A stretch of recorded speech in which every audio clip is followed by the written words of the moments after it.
Primera Guerra Mundial. El verano. ¿Por qué las guerras empiezan en el verano en Europa?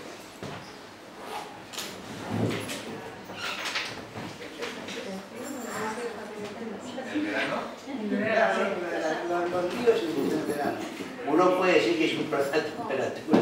No, es porque la única forma, claro, las guerras convencionales antes eran muy ocasionales, solo podían desarrollarse de primavera a verano, todo el invierno había que estar fijo porque no se puede estar. Ahora ya es un poco distinto porque hacen esas guerras con aviones, pero al final tiene que ir la infantería y ella tiene que tener un tiempo más o menos razonable. Así que se cumplen 100 años de la Primera Guerra Mundial. Y se cumplen, ¿cuántos años? De 70 años del desembarco de Normandía. ¿No? ¿Y fue cuándo? El día de... En abril del 40. ¿Eh? Abril. ¿Abril? No, junio. 5 de junio de 1944, el famoso día de... Yo me han la película que estaba muy de moda en esos años.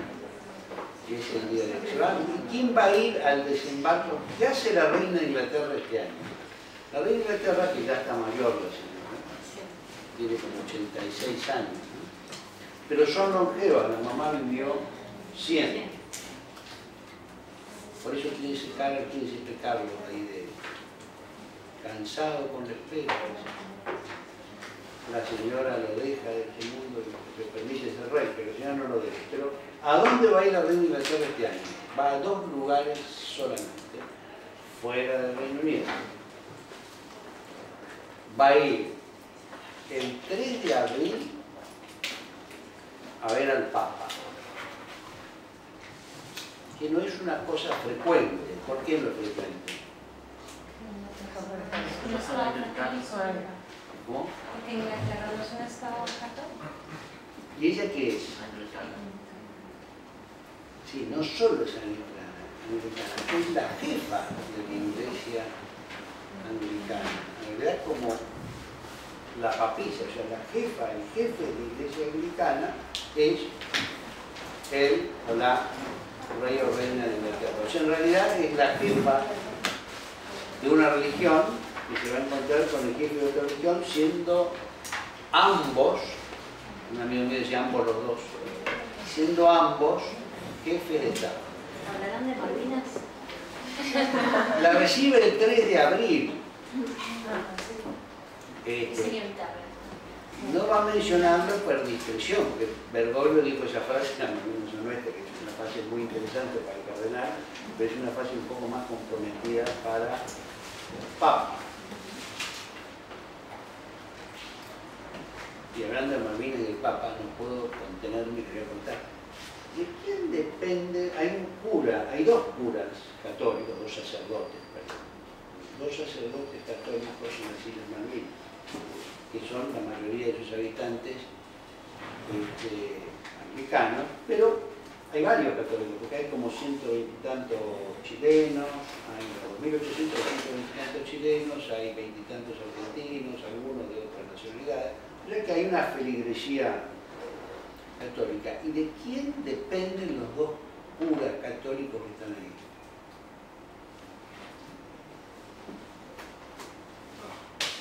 Es un problema. Dependen de la Asamblea Episcopal del Reino Unido y es del Nuncio Apostólico de Londres. Ese sí es un problema fácil. O sea, el Vaticano maneja a los curas de Malvinas desde la estructura de la Iglesia Católica, no si no tendrían que ser parte del episcopado argentino, ¿no? Están en el territorio argentino, un cura por aquel lado, pero no. dependen del episcopado británico y el nuncio apostólico es el nuncio. La señora va entonces a ver a su otro jefe de religión. ¿Y después a dónde va? Y después va al desembarco en Normandía. Esas son las dos salidas previstas para una señora que cada vez se mueve menos, porque obviamente por su edad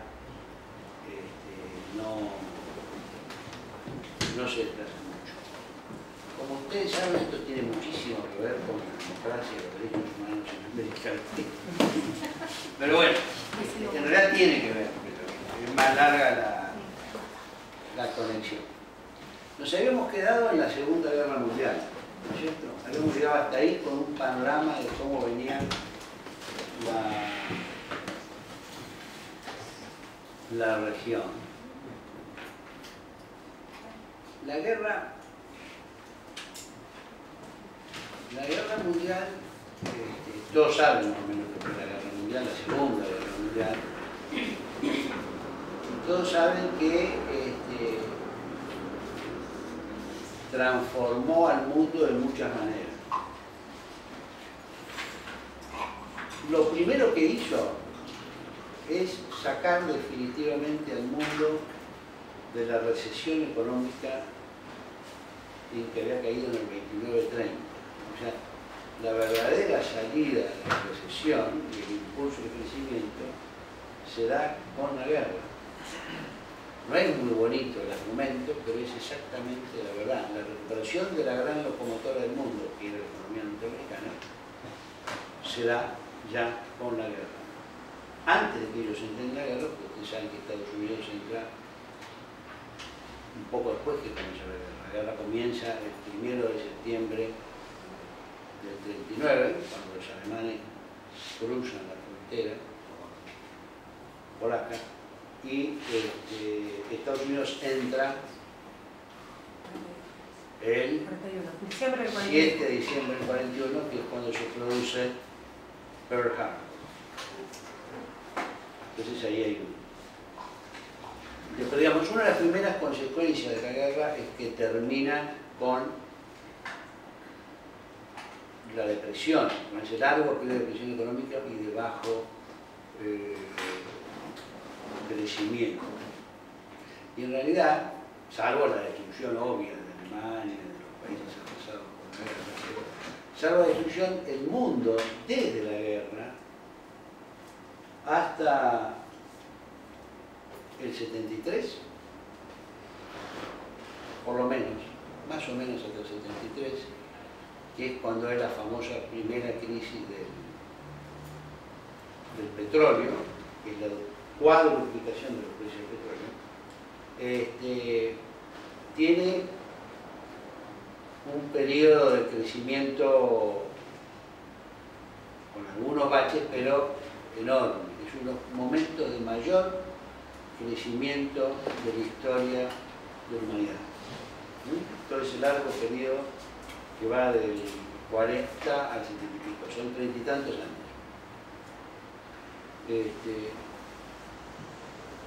Entonces, primero ese aspecto económico.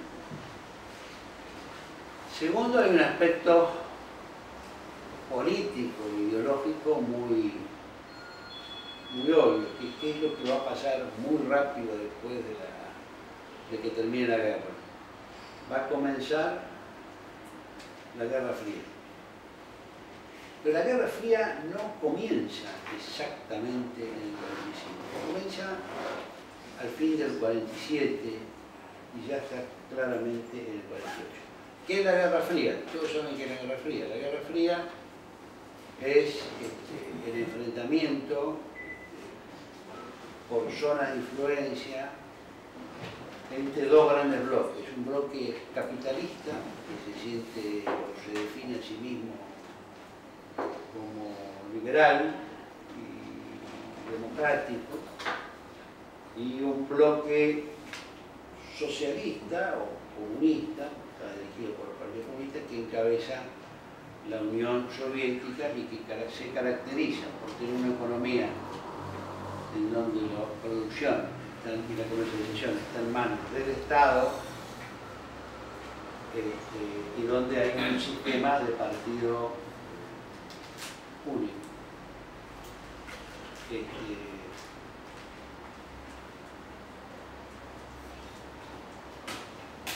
Esa es la segunda característica duradera que va a quedar de la guerra. Una tercera característica que va a quedar, que tiene que ver con las modificaciones en el mundo, es que señala el ocaso, desde el punto de vista de gran potencia imperial o colonial, del Reino Unido. Entre la Primera y la Segunda Guerra Mundial, uno puede todavía discutir quién es la potencia más grande o más importante del mundo. Después de la Segunda Guerra Mundial no hay discusión alguna. El Reino Unido deja de ser la gran potencia y en un proceso bastante breve para lo que son los tiempos, después lo podemos hablar un poquito más, van a prácticamente desaparecer su imperio colonial. Estados Unidos, ¿usted tiene idea de qué peso tenía hacia el 45, cuando termina la guerra, en la economía mundial? Era el 50%. O sea, un solo país era la mitad del Producto Bruto del mundo. ¿Tenía cuánto? 150 millones, 160, 180 tendrían en 40 y pico. O sea, era un enorme centro de poder. Y la guerra mundial fue bastante mundial. Fue bastante mundial, valga la redundancia, en el sentido que hubo participación y efectos en muy diversos escenarios. Hubo una repercusión más limitada en África. Todos los caballeros deben saber del Africa Corps y de la guerra en el desierto, las damas también lo pueden saber. Pero hubo también movilización de tropas, o sea, las tropas francesas, por ejemplo, que participaron de la guerra, muchas fueron tropas que estaban estacionadas en África, y participaron varios miembros de las fuerzas coloniales, o sea, una serie de miembros de colonias participaron del combate. Donde tuvo un escenario todavía más fuerte fue en zonas coloniales de Asia. Y eso va a llevar a que esa zona, que en parte había sido conquistada por Japón, sea de los primeros o más, ¿cómo podría llamarlo? Más desestabilizados o efervescentes en términos de la cuestión colonial. Si ustedes recuerdan, la independencia de lo que era la colonia británica en la India se da en 1947 a través de un proceso que se llama la partición de la India. ¿Ustedes saben qué es la partición de la India? La partición de la India es que... partición de partir. La partición de la India es que los británicos finalmente deciden, acá se quedan los hindúes y allá se van los musulmanes. Y así surge el moderno Estado de la India y el moderno Estado de Pakistán. En esa época había dos Pakistanes. Pakistán occidental y Pakistán oriental. Eran dos países, eran el mismo país, Pakistán, separado por como 2.000 o 3.000 kilómetros de la India, uno de este lado y el otro del otro. ¿Qué es el Pakistán oriental? El Pakistán oriental es Bengala oriental, o sea, son los bengalíes musulmanes. Ustedes imaginan que tienen que ver los bengalíes musulmanes con los señores pakistaníes que estaban al lado de Afganistán y que son otra cosa y hablan otro idioma, hablan urdu, pero que son musulmanes que estaban a 3.000 kilómetros de distancia. ¿Cómo terminó eso? ¿Bien o mal? Terminó mal. Bueno, esa es la guerra entre Pakistán y la India, una de las guerras entre Pakistán y la India que produce la independencia de Pakistán Oriental, que hoy se llama... No, Cachemira sigue siendo el problema entre la India y Pakistán. Bangladesh. Bangladesh, que está en el rincón, ahí entre Birmania y la India, en el fondo de esa enorme golfo, ese estado surge como la independencia de Pakistán. Surgen los conflictos en Indochina, que van a llevar a todo lo que sabemos, sobre todo a la guerra de Vietnam. Surgen conflictos en Indonesia, es un conjunto de islas muy pobladas. Hoy es uno de los países musulmanes más grandes del mundo. ¿Tiene cuántas personas? Como 220 o 230 millones de habitantes. ¿Y eran colonia de quién?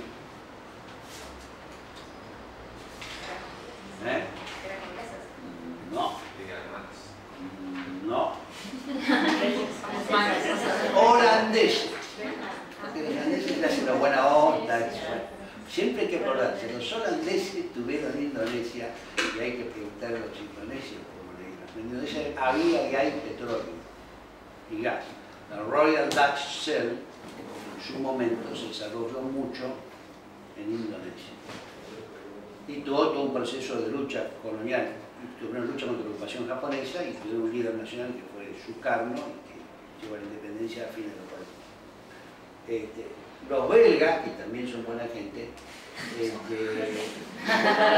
tuvieron el Congo, que fue propiedad del señor rey durante un tiempo, no fue propiedad del Estado belga, sino fue un rato al 49, en donde Mao triunfa con el ejército rojo, domina el territorio y Chiang Kai-shek y sus seguidores se va ¿a dónde?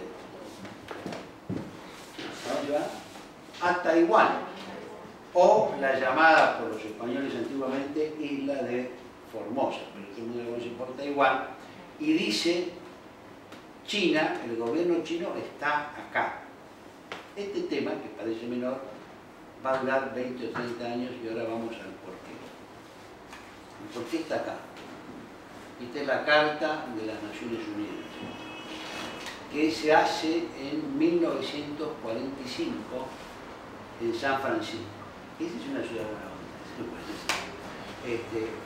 y se crean las Naciones Unidas, porque lo que había habido antes era la Sociedad de Naciones, que había terminado desperdigada y había sido incapaz de manejar toda la crisis previa a la Segunda Guerra Mundial.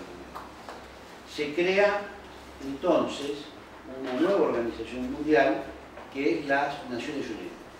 ¿Cuál es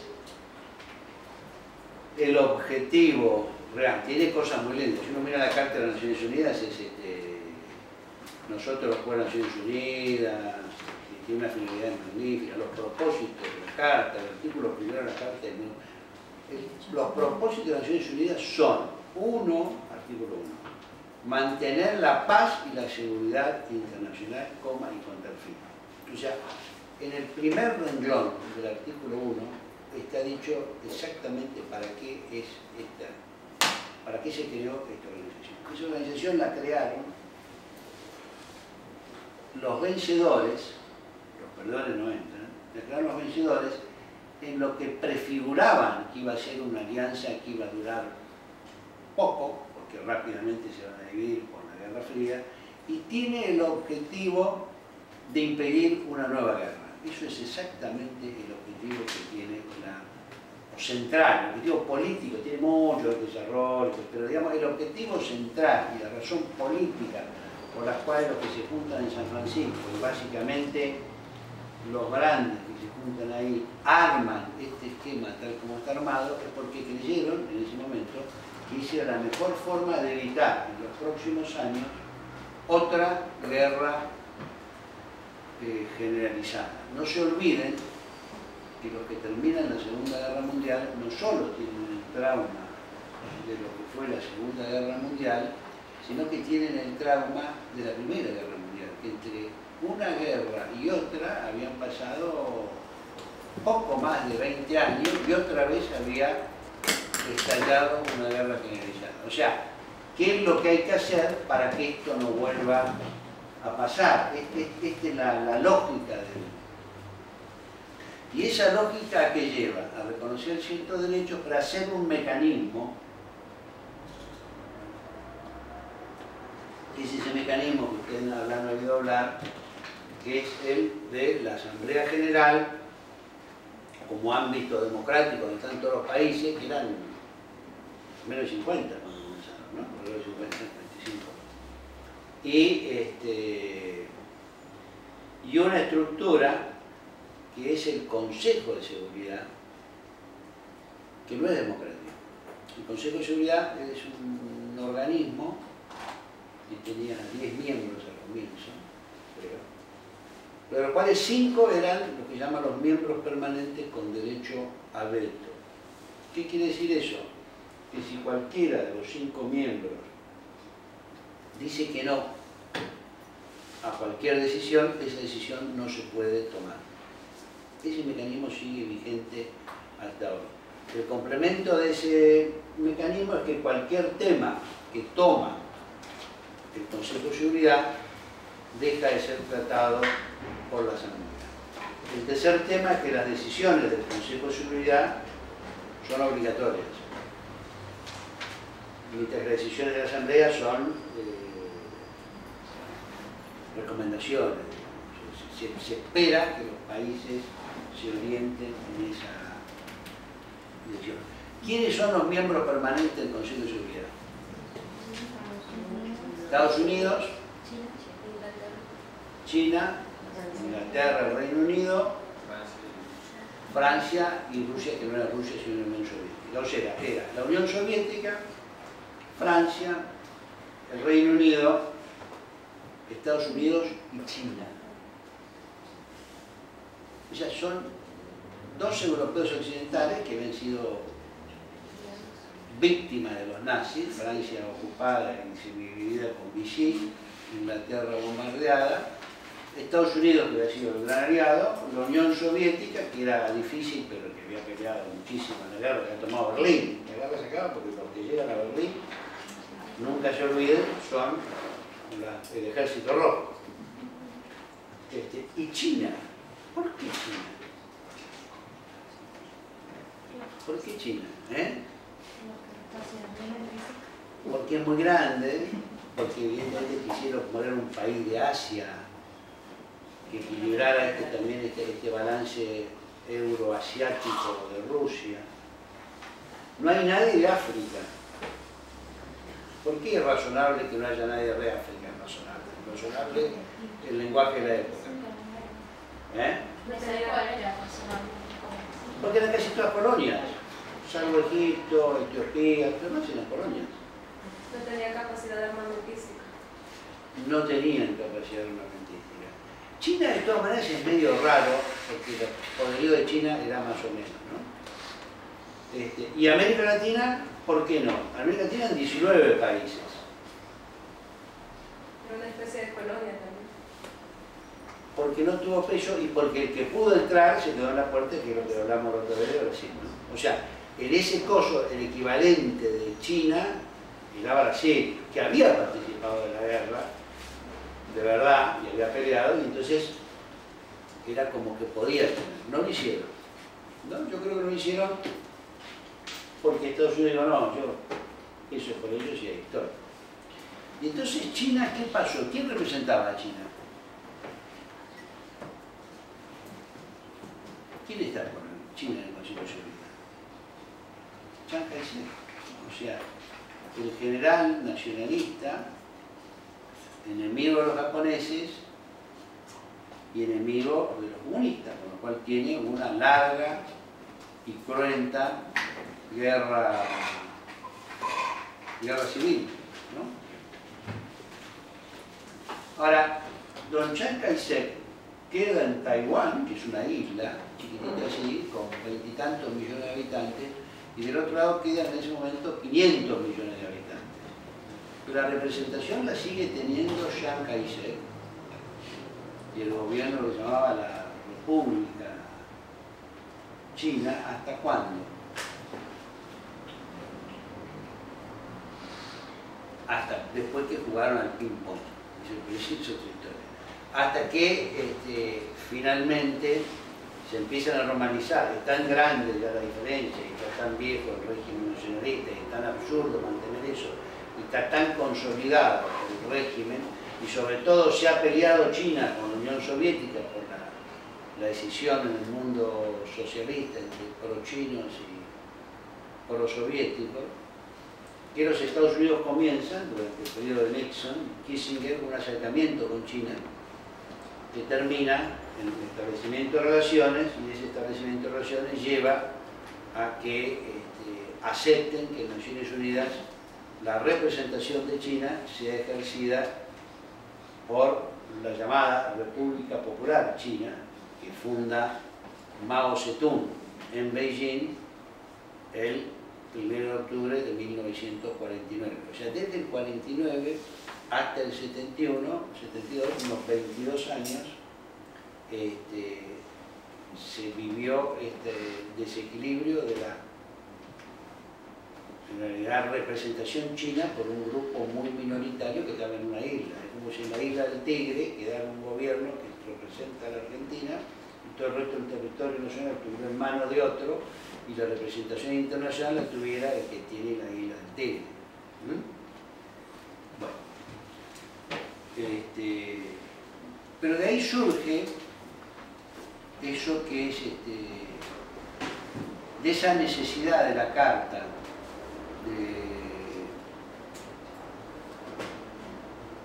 de tratar de garantizar el mantenimiento de la paz, es que surge esa estructura poco democrática y del Consejo de Seguridad. ¿Qué puede hacer el Consejo de Seguridad? Además, el Consejo de Seguridad, de acuerdo al artículo 41 y 42, si mal no me equivoco, ya en el 40 empieza a hablar mal, el capítulo séptimo de la Carta, es el capítulo duro, digamos. ¿Cómo se llama el capítulo séptimo de la Carta? Acción en caso de amenazas a la paz, quebrantamiento de la paz o actos de agresión. Amenaza de la paz más o menos se estableció que era. Quebrantamiento de la paz es bastante fácil de saber. ¿Qué es acto de agresión? Ha tenido como 50 años de discusiones acerca de qué es un acto de agresión, y los expertos en derecho internacional siguen discutiendo acerca de qué es un acto de agresión. Pero lo cierto es que ya en el artículo 40 dice lo que se puede hacer, y en el artículo 41 y 42 lo que dice es que el Consejo de Seguridad puede decidir el uso de la fuerza si cree que está amenazada la paz y la seguridad internacional. ¿Ok? Eso es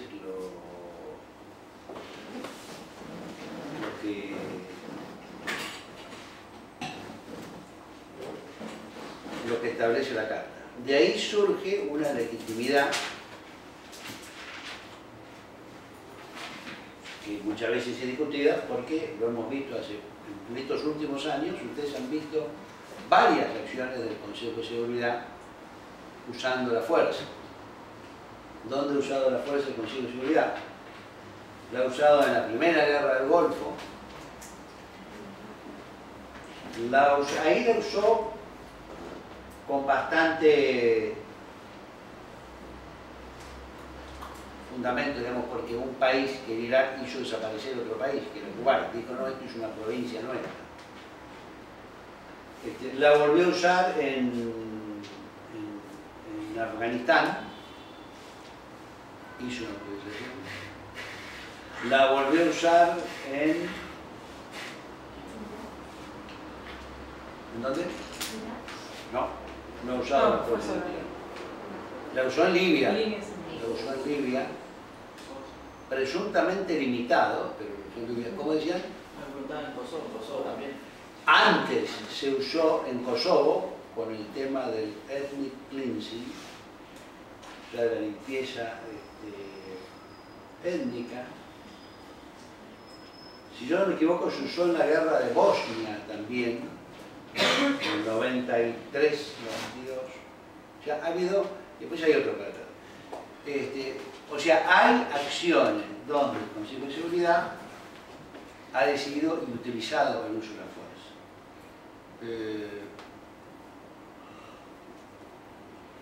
Bueno, esto es más o menos sabido, pero es obvio que el Consejo de Seguridad ha tenido un peso extraordinario de los Estados Unidos, y es obvio también que la Guerra Fría, desde el 48, va a hacer que tanto el Consejo de Seguridad como las Naciones Unidas tiendan en general a tener una parálisis para decisiones muy importantes, salvo que los dos bloques se pusieran de acuerdo. O sea, la Guerra Fría, una de las consecuencias que tiene es más o menos semi-paralizar el funcionamiento de estos organismos. ¿Qué elemento hay, además de la paz, qué elemento hay después de la guerra que es muy importante, que es un efecto, no de la guerra, sino de cosas que suceden antes y durante la guerra? ¿Qué pasa?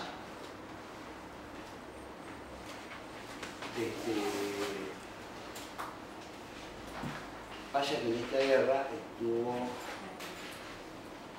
el Holocausto, ¿no? O sea, el proceso por el cual el régimen nazi toma el poder en Alemania va dictando una serie de legislación racial y de persecuciones hacia distintos sectores de la sociedad, y termina, para la redundancia, en el exterminio y en la voluntad de terminar masivamente con poblaciones enteras, básicamente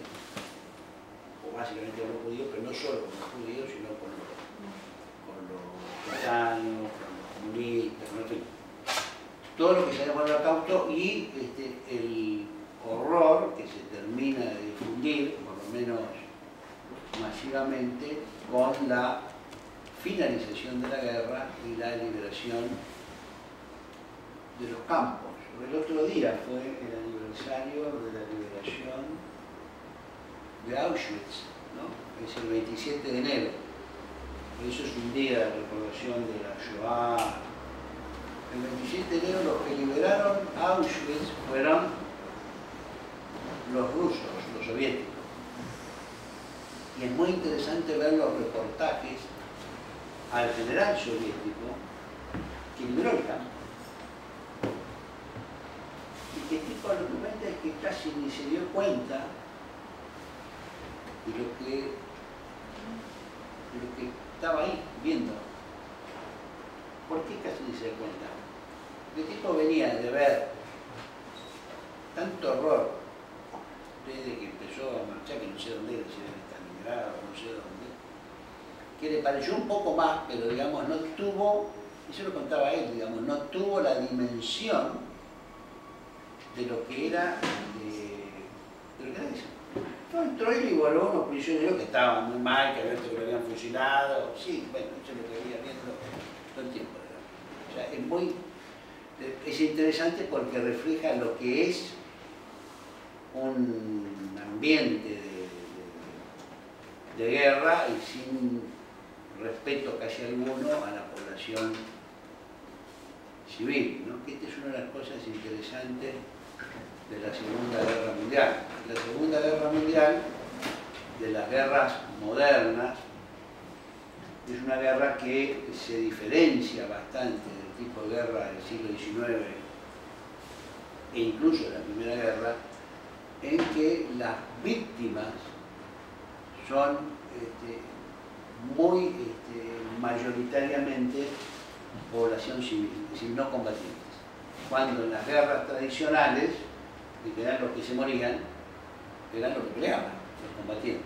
Bueno, en la Segunda Guerra Mundial, por primera vez, de una manera, por lo menos de una manera enormemente desproporcionada, la mayoría de las víctimas son población civil. Y de allá para acá, la población civil no solo han sido las principales víctimas, sino que muchas veces han sido los objetivos privilegiados, pero tiene su sentido, que es los collateral damages, o sea, los daño colateral. ¿Qué es un daño colateral? Daño colateral es que yo estoy en una guerra y le tiro a él, que es un soldado enemigo, y en vez de pegarle a él, le pego a una señora que estaba caminando por atrás. Dependerá de dónde tiene yo, si vi la señora, si fue un riesgo innecesario que tomé, pero digamos que es una cosa que yo no buscaba que sucediera. Puedo haber cometido imprudencia, exceso de uso de la fuerza, entonces cometo eso. Pero eso no.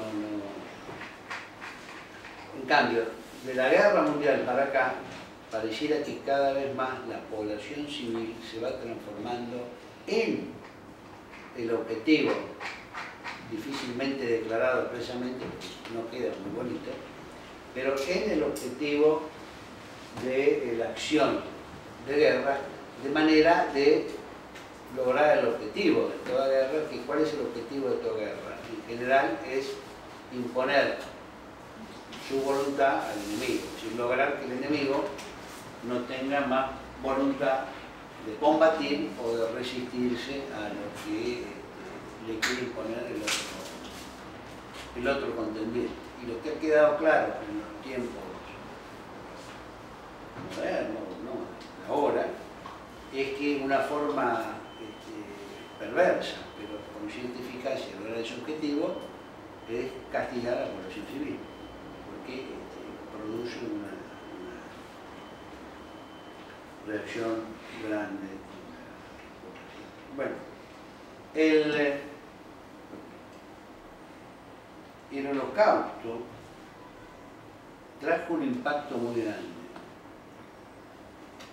y de hecho tiene mucho que ver con algo que es bastante conocido, que sucede un tiempo después, que es la Declaración Universal de Derechos Humanos, que se da cuando, el 10 de diciembre de 1948. Se da ya cuando está estallando la Guerra Fría, ya hay Guerra Fría. O sea que sale de milagro la Declaración Universal de Derechos Humanos. Como sale también simultáneamente en esa fecha la Convención contra el Genocidio. Y esa Declaración Universal de Derechos Humanos tiene por detrás, uno puede buscar antecedentes, distintas cosas, de la Declaración de los Derechos del Hombre y del Ciudadano de Francia, hasta, si se quiere ir por los sajones, hasta la Carta Magna, si se quiere venir acá, hasta Victoria, en fin. Ahí uno puede buscar muchas tradiciones, pero lo cierto es que es evidente que en esa declaración de diciembre del 48 tiene un enorme impacto el genocidio, y ahí hay una modificación de una pieza maestra del derecho internacional y de las relaciones internacionales, que tiene que ver con algo que lo van a encontrar y se va a discutir, que es la soberanía de los estados. Ustedes saben que los estados nacionales son algo relativamente reciente, ¿no? O sea, la mayoría de los estados nacionales se termina de prefigurar, de acuerdo a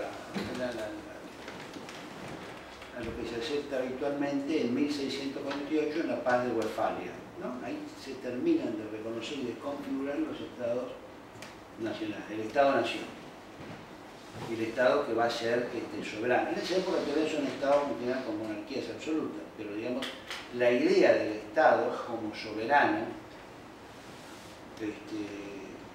se desarrolla ahí. Y si el Estado es soberano, y si la soberanía es una condición del Estado, no solo del monarca, sino de esta institución, nadie puede meterse con lo que hace el Estado dentro de sus fronteras, porque es exactamente soberano. Por eso los acuerdos entre Estados son acuerdos entre Estados, ¿no? Ustedes van a hacer tal cosa y nosotros vamos a hacer tal otra. Es un acuerdo entre Estados. La Declaración Universal de Derechos Humanos, en realidad, apunta a ese concepto, diríamos, de soberanía absoluta. Queda afectado el concepto de soberanía absoluta. ¿Por qué? Porque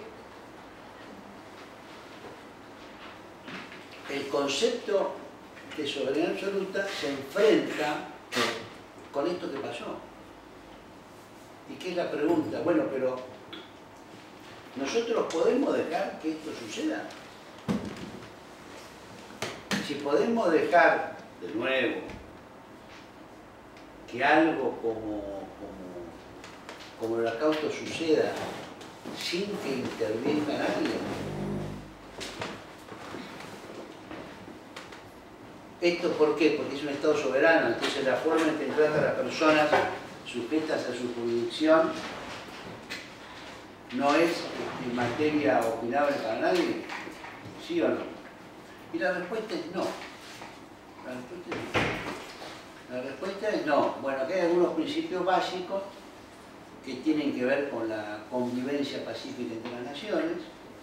Esos principios están en la Carta y esos principios también están, que regulan más las relaciones entre los Estados, pero también están en esto. Y esta declaración es una especie de base mínima de derechos que debe garantizárseles a todos.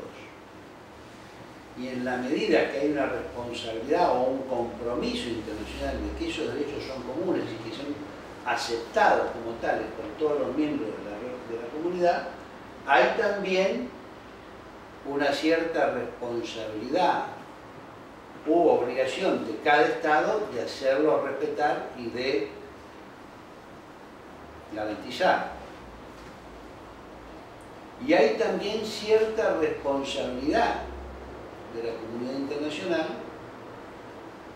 en hacer que se cumpla y en evitar que se viole. ¿Estamos de acuerdo? Eso es el punto de nacimiento de lo que entendemos modernamente como derechos humanos, como sistema universal, como sistema regional, como todo lo que se denomina los sistemas de protección de derechos humanos.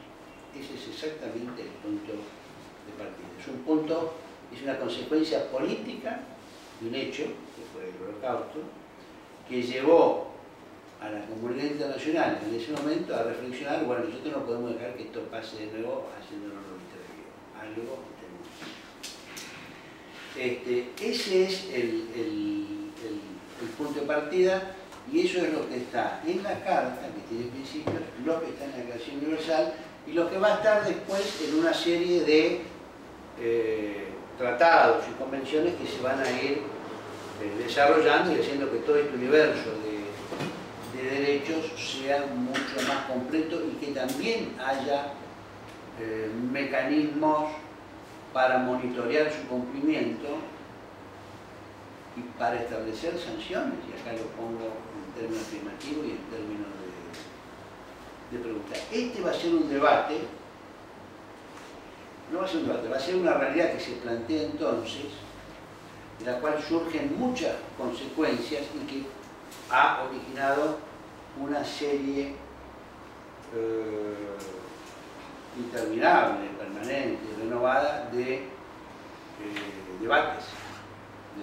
Porque si en un extremo tenemos, bueno, nosotros somos responsables de que suceda, o corresponsables de que suceda el Holocausto, porque no hacemos nada y dejamos que Hitler haga esas leyes y termine matando millones de judíos simplemente porque tiene teoría racista y no hacemos nada. Ese es un extremo. Y el otro extremo es: nosotros podemos usar la fuerza para hacer respetar los derechos humanos, porque se están violando en tal lado. ¿Se entiende? Y eso es un tema obviamente muy controversial y que lleva al desarrollo de alguna doctrina, como es lo que se llama de la intervención humanitaria, lo llamaban los franceses al principio del siglo XX y luego se volvió a hablar al final del siglo XX, y actualmente se lo conoce en los desarrollos de las Naciones Unidas y de muchos organismos como el deber de proteger. Esto es de una actualidad enorme porque la mitad de los debates sobre qué hay que hacer en Siria tienen que ver exactamente con esta discusión, ¿no? En Siria hay una guerra civil, el gobierno sirio dice estos son un conjunto de bandidos, yo estoy tratando de terminar con los bandidos, a veces de una manera un poco ruda, a veces hacemos alguna cosita como tirarles un poquito de gas o como en algunos chicos, pero esto no estamos luchando contra el terrorismo. Y del otro lado dicen, pero nosotros no podemos dejar que masacren a la población civil y se lleven ya 100.000 muertos sin hacer nada. Entonces, bueno, ahí les dicen, eso, veamos, ese es un problema, es un debate y es un tema que tiene que ver y que va a atravesar a los derechos humanos. No los atraviesa en su principio. En un principio la idea de intervención por los derechos humanos es una idea que no existía, digamos.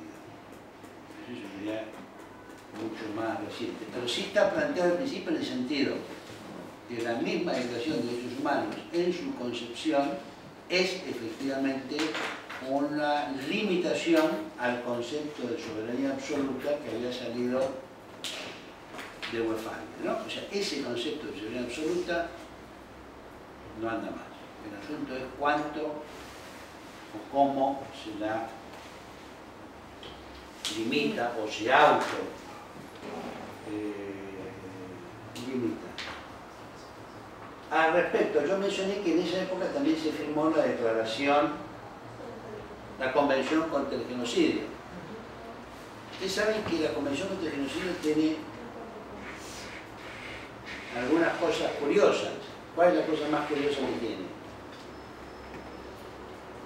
¿Quién puede cometer genocidio? ¿O cómo? ¿Qué quiere decir que es un genocidio? Que se mata o se trata de matar a un conjunto significativo, total, de la población en base a, y es muy específico lo que dice. No hay que matar a todos para ser genocida, hay que tener voluntad de matar a muchos. O sea, de modificar la característica de una sociedad a través de la eliminación de un sector. ¿De quién? De un grupo religioso.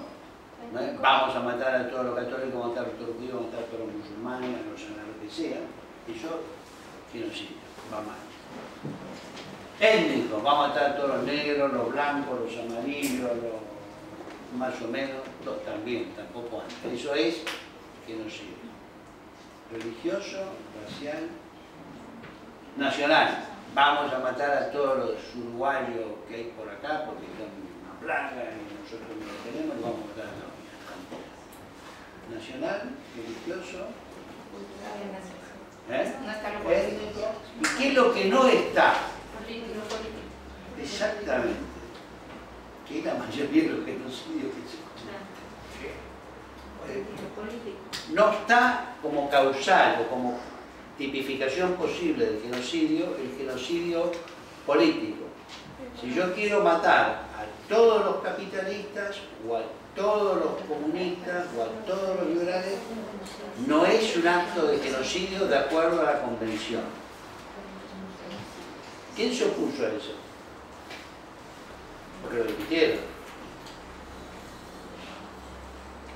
Se puso la Unión Soviética, que tenía una visión de clase en donde uno podía buscar eliminar a las otras clases.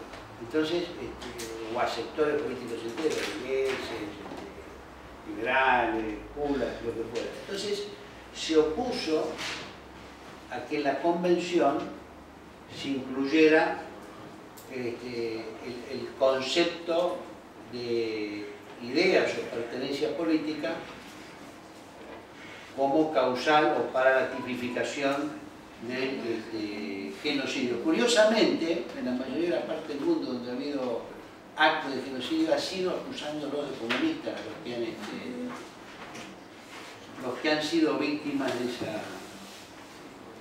de esa práctica. Bueno, ese marco de repudio de Estados Unidos, y por supuesto sufre el tema de los derechos humanos, que no tiene casi ninguna relevancia. Es decir, paulatinamente la región va entrando en un horizonte en donde el tema de la democracia, el tema de los derechos humanos, el tema de ciertos derechos queda bastante subordinado a evitar la infiltración del comunismo. Para comparar, si ustedes miran, por ejemplo, en Centroamérica mismo, la reacción de Estados Unidos en relación al levantamiento de Farabundo Martí, que es un levantamiento campesino a comienzos de los años 30 en El Salvador, toda la represión es muchísimo más local,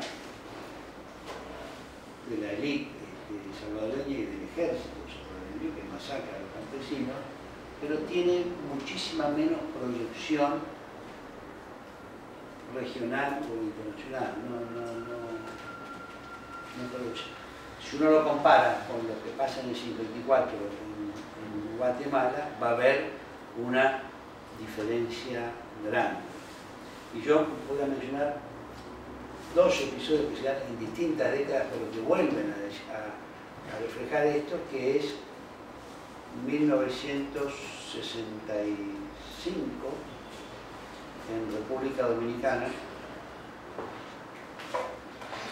y obviamente después 1973 en Chile, que son, diríamos, los puntos más importantes de la intervención de Estados Unidos en países de la región, a excepción, obvio, de Cuba, que es toda una historia en sí misma. Pero digamos, lo que vamos a ver es que esa hegemonía de Estados Unidos en la región se traduce en una presencia más fuerte de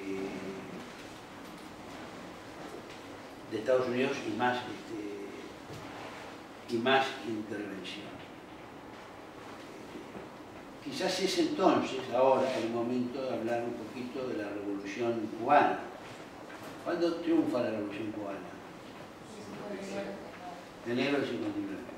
Es una revolución que comienza con el año, es muy ordenada. Comienza el año.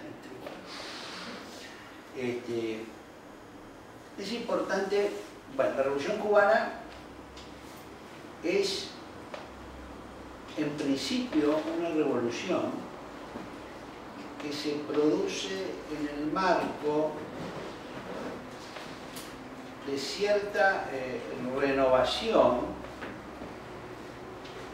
y apertura democrática que se da en América Latina luego que pasa el momento más duro de este macartismo, de esta implantación de la Guerra Fría, ¿no? Hay elecciones en varios países y hay caída de dictadores o de gobiernos autoritarios en varias partes. ¿En dónde?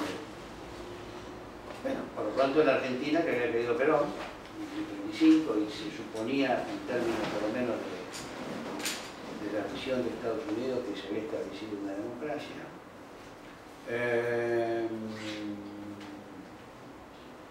En Colombia, que cae el régimen del general Rojas Pinilla. En Venezuela,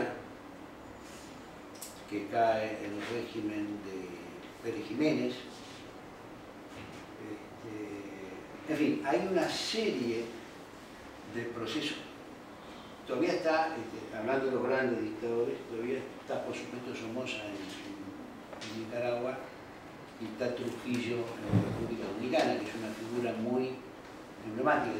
Trujillo está desde el 30, 21, o sea, se llevaba su tiempo, digamos, el hombre llevaba unos 30 años, pero ya para esa época, para el comienzo de los 60, empieza a distanciarse y a pelearse con los Estados Unidos. digamos ya es una figura como arcaica. ¿Y en Cuba quién estaba? En Cuba estaba el régimen de Batista, que también era un régimen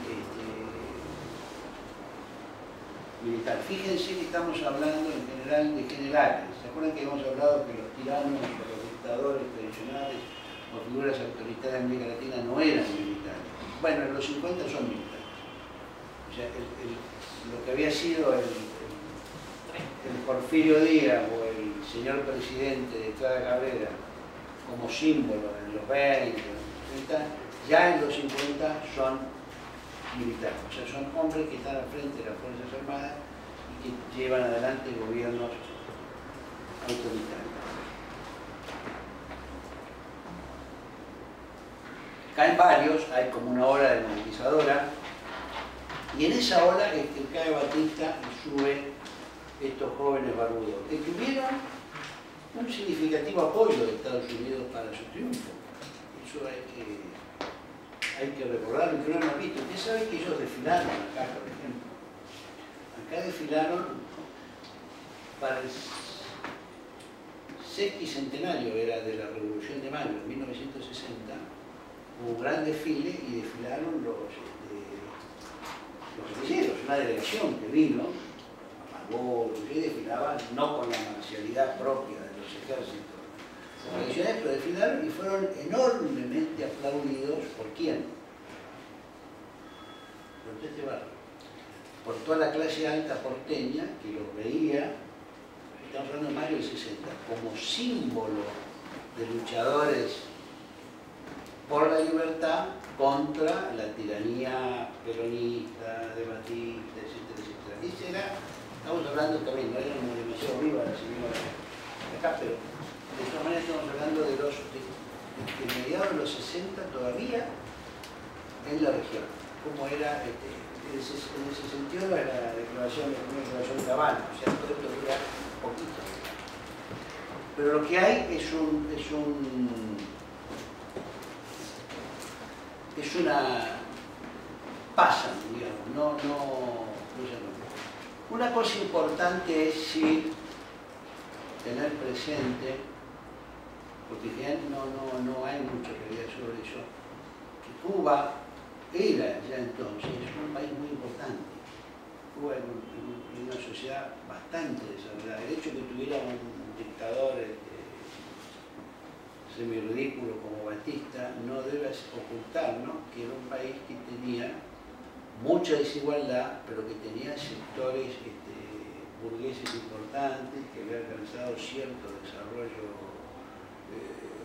capitalista y que había alcanzado cierto desarrollo científico y educativo. Es decir, la revista Bohemia, que uno todavía encuentra en Cuba, era la revista más importante de Centroamérica en los años 50, digamos, ¿no? O sea, la Facultad de Medicina de La Habana era una facultad de medicina importante en los 30. O sea, no es solo un desarrollo de la revolución, el desarrollo de la medicina cubana. La medicina cubana tenía una tradición de desarrollo muy importante previo a la revolución. La revolución lo que hace es ampliar la base de todos esos procesos, obviamente, pero digamos, lo que quiero decir con esto es que Cuba no era la República Dominicana en cuanto a nivel de desarrollo. Ahí estaba Trujillo y el otro Batista, no. Cuba era un país con mucha más densidad y desarrollo social y cultural, etc. Bueno, la Revolución Cubana produce obviamente un enorme impacto por, diríamos, dos razones. Una razón interna, o una razón más general, y otra externa. La razón interna es que inicia un proceso de cambio muy radical y que genera una serie de expectativas en muchos países de América Latina. No solo en el método, sino en la lucha guerrillera, que va a generar expectativas, mucha gente se va a alzar al monte con eso, sino en los cambios, en la expectativa de la construcción de una sociedad distinta. Esa expectativa la genera en América Latina y tiene una enorme repercusión mundial, porque justamente cuando triunfa la Revolución Cubana es cuando se están desarrollando la mayoría de los procesos de descolonización y todos esos países enfrentan realidades nuevas y tienen que construir su propia sociedad, ¿no? Entonces hay un montón de países que están naciendo y miran y ven en Cuba no solo un amigo solidario que los ayudó en muchas cosas, sino miran la construcción de una sociedad que entienden puede ser más libre y más justa. En ese sentido, la Revolución Cubana tuvo desde el comienzo un enorme impacto, y la figura de Fidel Castro y la figura del Che desde muy temprano tuvieron una enorme trascendencia masiva, popular. Este es un punto. El segundo punto es que se traduce en una ruptura de la regla del juego. O sea, en el área de influencia de los Estados Unidos aparece un país que se independiza de esa influencia. Se independiza efectivamente de Estados Unidos, porque no se olviden que Cuba tenía una independencia muy limitada desde el nacimiento por el Medio Plan y todas esas cosas. Pero además adhiere y hace una alianza con el otro bloque, transformándose en una cierta anomalía, digamos, en un país que está en una zona de influencia, o está en la zona de influencia de una potencia, de una superpotencia, y sin embargo establece una alianza económica, política, económica y militar con la otra superpotencia, fuera de su marco o de su zona de influencia. Eso tiene varias expresiones. Tienen los cubanos, por un lado, toda una época donde ellos buscan expandir su experiencia, y hay una serie de sectores que se suman en América Latina, que va muy mal. Pero el punto culminante de ese proceso, de nuevo, es un alto punto de tensión, el punto de tensión máximo de la Guerra Fría, y podríamos decir dos. Uno es el intento de invasión apoyado por Estados Unidos a Cuba, lo que los norteamericanos conocen como Bahía de Cochinos y los cubanos conocen como Playa Girón.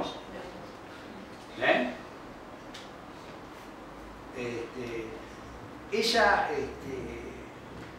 intento de invasión de exiliados comienza en Guatemala, en la finca de Nueva Albesia,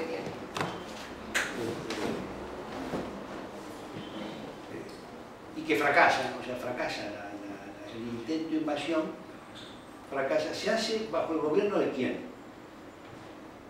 Bajo el gobierno de Kennedy. Es John Kennedy el que hace eso, lo cual en general contradice la imagen sonriente, liberal, demócrata y progresista de John Kennedy. John Kennedy después, bueno, él lo mata, pero en general los seguidores de Kennedy, o la gente que colabora con él, explican que él eso lo recibió armado, que en realidad nunca lo apoyó del todo, que venía mal, pero lo cierto es que él hace esa invasión, que obviamente es una violación de la soberanía de Cuba. Y el otro punto importante, el fracaso de la invasión, en realidad demuestra la fortaleza del nuevo régimen revolucionario, porque parte del fracaso es porque los contrarrevolucionarios que venían a desembarcar en Cuba creían que bastaba que llegaran para que todo el pueblo se alzara en contra del tirano, y por lo tanto iban a tener un gran éxito. Una de esas pasó, lo recibieron a balazo, el ejército rebelde peleó con gran eficacia y ellos fueron vencidos muy rápidamente antes de poder hacer siquiera una cabecera de playa e intentar hacer un gobierno provisional que pudiera tener el reconocimiento de Estados Unidos, que ese era el plan, que desembarcar para tener algo y poder Y entonces sí vienen los marines y nos salvamos. Esta fue la primera experiencia. La segunda experiencia, que es famosa, ¿cuál es? Muchas películas. Estás hablando de la crisis. La crisis de los misiles. La crisis de los misiles. Eso Khrushchev de un lado y Kennedy del otro también. La crisis de los misiles se da y tiene que ver con la zona de influencia. ¿Qué se da la crisis de los misiles? Porque los cubanos y los soviéticos, claramente, ¿qué hacen? ¿Qué tratan de hacer? Tratan de poner unos misiles con cabeza nuclear en La Habana, en Cuba, en las afueras. ¿Qué quiere decir eso? Eso quiere decir que, no sé, la hora 20 o la hora y media o los 45 minutos que tardaba un misil en salir de la Unión Soviética o de su zona de influencia, Polonia o Rumania, tenía que ser un misil intercontinental. Salvo que fue lanzado por algún submarino nuclear, pero los tenían bastante vigilados y si se acercaban iban a dar la alarma. Ese misil tardaba un plazo que es el que permitía activar las defensas norteamericanas y lanzar 40 misiles que destruyeran en el aire ese misil o en su caso largar la réplica de misiles. Y bueno, esta era la famosa doctor insólito, que todos se matan, pero ya la disuasión mutuamente asegurada. El esquema de disuasión mutuamente asegurada, que es lo que garantizaba el equilibrio, lo que se llamaba el equilibrio del terror, pero que era la base de la paz en la Guerra Fría, es que si vos me tirás a mí, yo te destruyo a vos. O sea, es la destrucción mutuamente asegurada. Cada uno podía producir al otro 150 millones de muertos. Entonces, nadie se atrevía, o ninguno de los dos se atrevía a correr el riesgo de intentar algo que pudiera producir esa reacción. Ese es el llama el equilibrio, el terror y la estrategia de la disuasión. Los cubanos lo que brindan es un territorio para transformar eso en 15 minutos, 18 minutos. Un misil con una carga nuclear saliendo de Cuba, bueno, no digamos Miami, pero Miami no es relevante para los norteamericanos, bombardea Nueva York o Washington en muchísimo menos plazo. Y eso era completamente inaceptable para el punto de vista político. Era como una derrota ante los soviéticos y ante los cubanos, pequeña islita, que una administración que se sentía la más poderosa del mundo no estaba en condiciones de aceptarlo. Y eso llevó al mundo, o a los dos países, y a todos detrás, a quizás el momento de mayor tensión, o sin duda el momento de mayor tensión en la posguerra, y que estuvieron a punto, porque llegaban unos barcos, ¿no? Entonces resulta que llegan unos barcos que llevan la última parte de los misiles y los norteamericanos dicen, bueno, ¿saben qué? Los barcos no van a pasar. Y le mandan el mensaje a los soviéticos y ahí se inicia toda una pulseada de decir, mirá que yo paso igual y que yo no paso, es una pelea típica de patrón de la cuadra, pero al final los soviéticos deciden que no. Y hacen un acuerdo, es un acuerdo secreto, básicamente por el cual los soviéticos sacan sus misiles de Cuba y los norteamericanos sacan y no despliegan los misiles en Turquía, que era como el riñón, que era exactamente el equivalente contrario. Turquía estaba en la NATO, pero si desplegaban misiles de largo alcance desde Turquía, llegaban también al corazón del poder soviético, de Rusia, muy, muy rápidamente. Entonces, eso no se dice, pero digamos, hay un acuerdo. El episodio muestra varias cosas. Primero, que este asunto de la tensión, de la amenaza nuclear, era de verdad. O sea, para ustedes debe ser difícil entender un mundo en donde la gente creía que podía suceder más o menos en cualquier momento una guerra nuclear. Existían los refugios. Sí. Existían los refugios. La gente en Estados Unidos compraba alimentos, había alimentos especiales que se vendían. Basta ir al metro de Washington, no al de New York, que es más viejo, a empezar a bajar y descubrir que el metro de Washington está como 50 metros bajo la superficie y que cuando uno llega abajo tiene tiene una puerta de acero de este ancho que ahora ya no sé si era real, pero que evidentemente transformaban las estaciones de subte en refugios antiatómicos. Y había una serie de ejercicios y los niños hacían ejercicios en las escuelas, como que hacían ejercicios de bomberos, o sea, había uno puede decir que era más exagerado o no, pero lo cierto es que el conflicto de los misiles, en el caso de Cuba, mostró una tensión que estuvo muy cerca de desatar el uso de armas nucleares de manera quizás masiva entre las dos grandes potencias, lo que hubiera sido una catástrofe. Ustedes saben que hay muchas armas nucleares en el poder de las dos grandes potencias. Yo ya perdí la cuenta porque ahora no sigo el tema bien, pero en su momento eran como 12 o 14.000 de cada lado. Ahora son muchas menos, porque han ido desarmando y manteniendo solo las más eficaces, y hay algunas siguen siendo las de largo alcance, incluso los misiles transcontinentales, y hay muchas armas más tácticas nucleares, que siguen habiendo varios miles de armas nucleares. Eso tuvo un impacto, y en realidad todo eso alimentaba el concepto de la Guerra Fría, la idea de la pertenencia a un bloque, porque yo iba a estar en el lugar que me tiraban unos y no otros, al menos así se suponía, la división polarizada y la existencia de una élite que eran los países que tenían armas nucleares. ¿Y cuáles eran?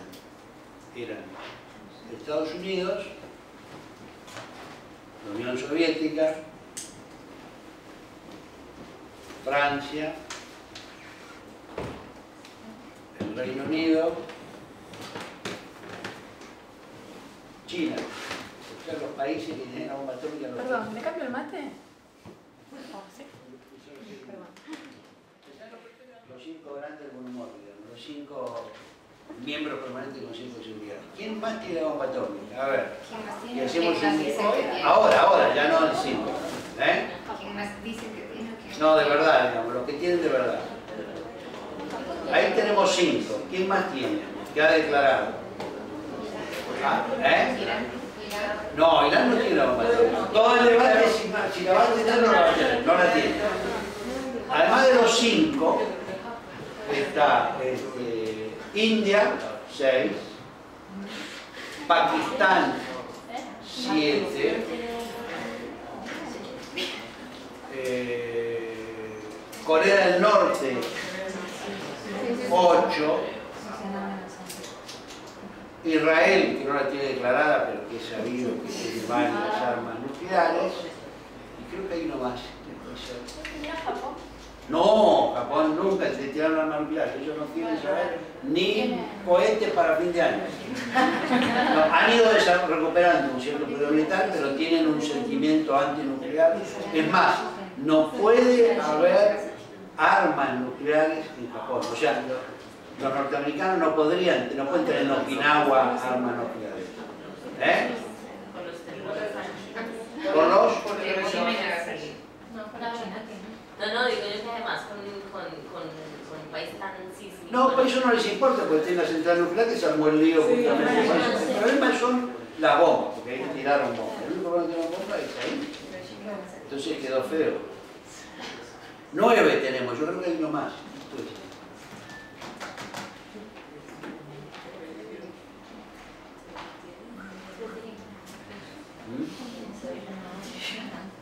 No sé. Bueno.